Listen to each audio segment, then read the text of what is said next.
क्रिया योग का वर्णन। उद्धव जी ने पूछा, भक्तवत्सल श्री कृष्ण, जिस क्रिया योग का आश्रय लेकर जो भक्तजन जिस प्रकार से जिस उद्देश्य से आपकी अर्चा पूजा करते हैं, आप उसे उस आराधन रूप क्रिया योग का वर्णन कीजिए। देवर्षि नारद, भगवान व्यास देव और आचार्य बृहस्पति आदि बड़े बड़े ऋषि मुनि यह बात बार बार कहते हैं कि क्रिया योग के द्वारा आपकी आराधना ही मनुष्यों के परम कल्याण की साधना है। यह क्रिया योग पहले पहल आपके मुखार बिंद से ही निकला था। आपसे ही ग्रहण करके इसे ब्रह्मा जी ने अपने पुत्र भृगु आदि महर्षियों को और भगवान शंकर ने अपनी अर्धांगिनी भगवती पार्वती जी को उपदेश किया था।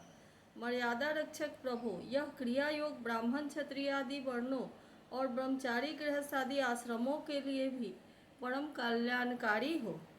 मैं तो ऐसा समझता हूँ कि स्त्री शूद्रादि के लिए भी यही सबसे श्रेष्ठ साधना पद्धति है। कमल नयन श्याम सुंदर, आप शंकर आदि जगदीश्वरों के भी ईश्वर हैं और मैं आपके चरणों का प्रेमी भक्त हूँ। आप कृपा करके मुझे यह कर्म बंधन से मुक्त करने वाली विधि बतलाइए। भगवान श्री कृष्ण ने कहा, उद्धव जी, कर्म कांड का इतना विस्तार है कि उसकी कोई सीमा नहीं है, इसलिए मैं उसे थोड़े में ही पूर्वापरक्रम से विधि पूर्वक वर्णन करता हूँ। मेरी पूजा की 3 विधियाँ हैं, वैदिक, तांत्रिक और मिश्रित। इन तीनों में से मेरे भक्त को जो भी अपने अनुकूल जान पड़े, उसी विधि से मेरी आराधना करनी चाहिए। पहले अपने अधिकारानुसार शास्त्रोक्त विधि से समय पर यज्ञोपवीत संस्कार के द्वारा संस्कृत होकर द्विजत्व प्राप्त करे। फिर श्रद्धा और भक्ति के साथ किस प्रकार मेरी पूजा करे, इसकी विधि तुम मुझसे सुन लो। भक्ति पूर्वक निष्कपट भाव से अपने पिता एवं गुरु रूप मुझ परमात्मा का पूजा की सामग्रियों के द्वारा मूर्ति में, वेदी में, अग्नि में, सूर्य में, जल में, हृदय में अथवा ब्राह्मण में, चाहे किसी भी में आराधना करे। उपासक को चाहिए कि प्रातः काल दत्वन करके पहले शरीर शुद्धि के लिए स्नान करे और फिर वैदिक और तांत्रिक दोनों प्रकार के मंत्रों से मिट्टी और भस्म आदि का लेप करके पुनः स्नान करे। इसके पश्चात वेदोक्त संध्या वंदनादि नित्य कर्म करने चाहिए। इसके बाद मेरी आराधना का ही सुदृढ़ संकल्प करके वैदिक और तांत्रिक विधियों से कर्म बंधनों से छुड़ाने वाली मेरी पूजा करे। मेरी मूर्ति 8 प्रकार की होती है, पत्थर की, लकड़ी की, धातु की, मिट्टी की और चंदन आदि की, चित्रमयी, बालुकामयी, मनोमयी और मणिमयी। चल और अचल भेद से 2 प्रकार की प्रतिमा ही मुझ भगवान का मंदिर है। उद्धव जी, अचल प्रतिमा के पूजन में प्रतिदिन आवाहन और विसर्जन नहीं करना चाहिए। चल प्रतिमा के संबंध में विकल्प है, चाहे करे और चाहे न करे, परंतु बालुकामयी प्रतिमा में तो आवाहन और विसर्जन प्रतिदिन करना चाहिए। मिट्टी और चंदन की तथा चित्रमयी प्रतिमाओं को स्नान न करावे, केवल मार्जन कर दे, परंतु और सबको स्नान कराना चाहिए। प्रसिद्ध प्रसिद्ध पदार्थों से प्रतिमा आदि में मेरी पूजा की जाती है, परंतु जो निष्काम भक्त हैं वह अनायास प्राप्त पदार्थों से और भावना मात्र से ही हृदय में मेरी पूजा कर ले। उद्धव जी, स्नान, वस्त्र, आभूषण आदि तो पाषाण अथवा धातु की प्रतिमा के पूजन में ही उपयोगी है। बालुकामयी मूर्ति अथवा मिट्टी की वेदी में पूजा करनी हो तो उसमें मंत्रों के द्वारा अंग और उसके प्रधान देवताओं की यथास्थान पूजा करनी चाहिए तथा अग्नि में पूजा करनी हो तो घृत मिश्रित हवन सामग्रियों से आहुति देनी चाहिए। सूर्य को प्रतीक मानकर की जाने वाली उपासना में मुख्यतः अर्धदान एवं उपस्थान ही प्रिय है और जल में तर्पण आदि से मेरी उपासना करनी चाहिए।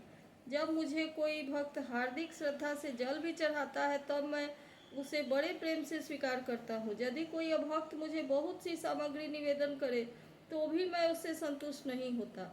जब मैं भक्ति श्रद्धा पूर्वक समर्पित जल से ही प्रसन्न हो जाता हूँ तब गंध, पुष्प, धूप, दीप और नैवेद्य आदि वस्तुओं के समर्पण से तो कहना ही क्या है।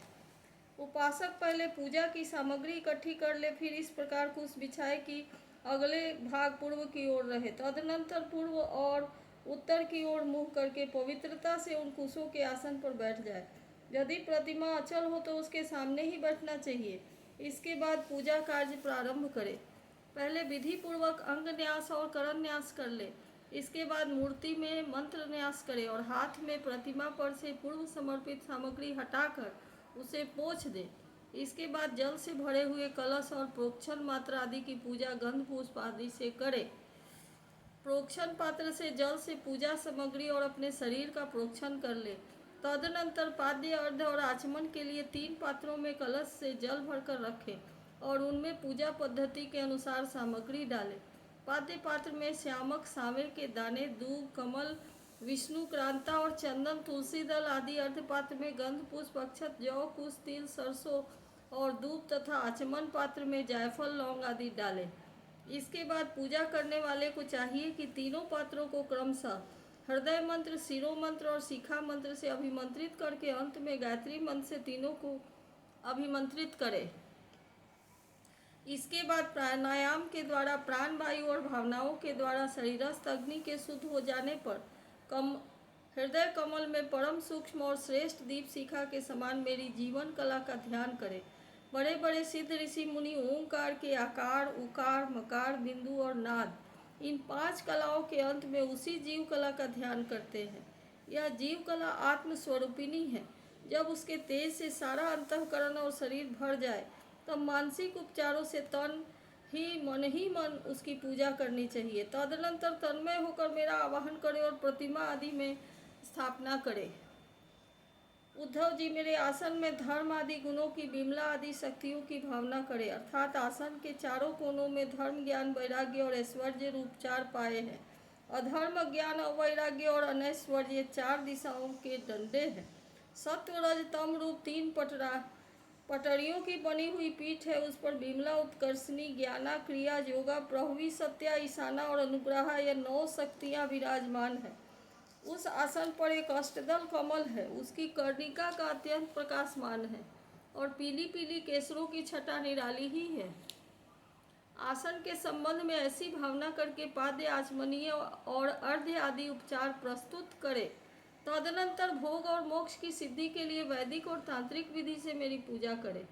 सुदर्शन चक्र, पांचजन्य शंख, कौमोद की गदा, खड्ग, बाण, धनुष, हल, मुसल, इन 8 आयुधों की पूजा 8 दिशाओं में करे और कौस्तुभ मणि, वैजयंती माला तथा श्रीवत्स चिन्ह की वक्षस्थल पर यथास्थान पूजा करे। नंद, सुनंद, प्रचंड, चंड, महाबल, बल, कुमुद और कुमुदेक्षण, इन 8 पार्षदों की 8 दिशाओं में गरुड़ की सामने, दुर्गा, विनायक, व्यास और विश्वक्सेन की चारों कोना में स्थापना करके पूजन करे। वायु और गुरु की ओर यथाक्रम पूर्वादि दिशाओं में इंद्रादि 8 लोकपालों की स्थापना करके प्रोक्षण, अर्धदान और क्रम से उनकी पूजा करनी चाहिए। प्रिय उद्धव, यदि सामर्थ्य हो तो प्रतिदिन चंदन, खस, कपूर, केसर और अर्गजा आदि सुगंधित वस्तुओं द्वारा सुवासित जल से मुझे स्नान कराए और उस समय सुवर्ण धर्म इत्यादि, स्वर्ण धर्मानुवाक, जितं ते पुंडरीकाक्ष इत्यादि, महापुरुष विद्या, सहस्त्र शीर्षा पुरुष इत्यादि पुरुष सूक्त और इंद्रो नरो नेम धीता हमंत इत्यादि मंत्रोक्त राजनादि साम गायन का पाठ भी करता रहे। मेरा भक्त वस्त्र, यज्ञोपवीत, आभूषण, पत्र, माला, गंध और चंदनादि से प्रेम पूर्वक यथावत मेरा श्रृंगार करे। यदि हो सके तो गुड़, खीर, घृत, पूरी, पुए, लड्डू, हलवा, दही और दाल इत्यादि विभिन्न व्यंजनों का नैवेद्य लगावे। भगवान के विग्रह को दतुवन कराए, उपटन लगाए, पंचामृत आदि से स्नान कराए, सुगंधित पदार्थों का लेप करे, दर्पण दिखाए, भोग लगाए और शक्ति हो तो प्रतिदिन अथवा पर्वों के अवसर पर नाचने गाने आदि का प्रबंध भी करे। उद्धव जी, तदनंतर पूजा के बाद शास्त्रोक्त विधि से बने हुए कुंड में अग्नि की स्थापना करे। यह कुंड मेखला, गर्त और वेदी से शोभायमान हो। उसमें हाथ की हवा से अग्नि प्रज्वलित करके उसका परिसमुहन करे, अर्थात उसे एकत्र कर दे। वेदी के चारों ओर कुशकंडिका करके, अर्थात चारों ओर 20-20 कुश बिछाकर मंत्र पढ़ता हुआ उन पर जल छिड़के। इसके बाद विधि पूर्वक समिधाओं का आधान रूप अन्वाधान कर्म करके अग्नि के उत्तर भाग में होमोपयोगी सामग्री रखे और प्रोक्षणी पात्र से जल से प्रोक्षण करे। तदनंतर अग्नि में मेरा इस प्रकार ध्यान करे। मेरी मूर्ति तपाए हुए सोने के समान दमदम दमक रही है। रोम रोम से शांति की वर्षा हो रही है। लंबी और विशाल 4 भुजाएं शोभायमान है, उनमें शंख चक्र गदा पद्म विराजमान है। कमल की केसर के समान पीला पीला वस्त्र फहरा रहा है। सिर पर मुकुट, कलाइयों में कंगन, कमर में करधनी और बाहों में बाजूबंद झिलमिला रहे हैं। वक्षस्थल पर श्रीवत्स का चिन्ह है, गले में कौस्तुभ मणि जगमगा रही है, घुटनों तक वनमाला लटक रही है। अग्नि में मेरी इस मूर्ति का ध्यान करके पूजा करनी चाहिए। इसके बाद सूखी समिधाओं में घृत में डुबो कर आहुति दे और आज्य, भाग्य और आधार नामक 2-2 आहुतियों से और भी हवन करे। तदनंतर घी से भिगोकर अन्य हवन सामग्रियों से आहुति दे। इसके बाद अपने इष्ट मंत्र से अथवा ओम नमो नारायणाय इस अष्टाक्षर मंत्र से तथा पुरुष युक्त 16 मंत्रों से हवन करे। बुद्धिमान पुरुष को चाहिए कि धर्मादि देवताओं के लिए भी विधि पूर्वक मंत्रों से हवन करे और स्विष्टकृत आहुति भी दे। इस प्रकार अग्नि में अंतर्यामी रूप से स्थित भगवान की पूजा करके उन्हें नमस्कार करे और नंद सुनंद आदि पार्षदों को 8 दिशाओं में हवन कर्मांग बलि दे। तदनंतर प्रतिमा के सम्मुख बैठकर परम ब्रह्म स्वरूप भगवान नारायण का स्मरण करे और भगवत स्वरूप मूल मंत्र ओम नमो नारायणाय का जप करे। इसके बाद भगवान को आचमन करावे और उनका प्रसाद विश्वक्सेन को निवेदन करे। इसके बाद पश्चात अपने इष्ट देव की सेवा में सुगंधित तांबूल आदि मुखवास उपस्थित करे तथा पुष्पांजलि समर्पित करे। मेरी लीलाओं को गावे, उनका वर्णन करे और मेरी ही लीलाओं का अभिनय करे। यह सब करते समय प्रेरणोन्मत्त होकर नाचने लगे। मेरी लीला कथाएं स्वयं सुने और दूसरे को सुनावे। कुछ समय तक संसार और उसके रगड़ों झगड़ों को भूलकर मुझ में ही तन्मय हो जाए।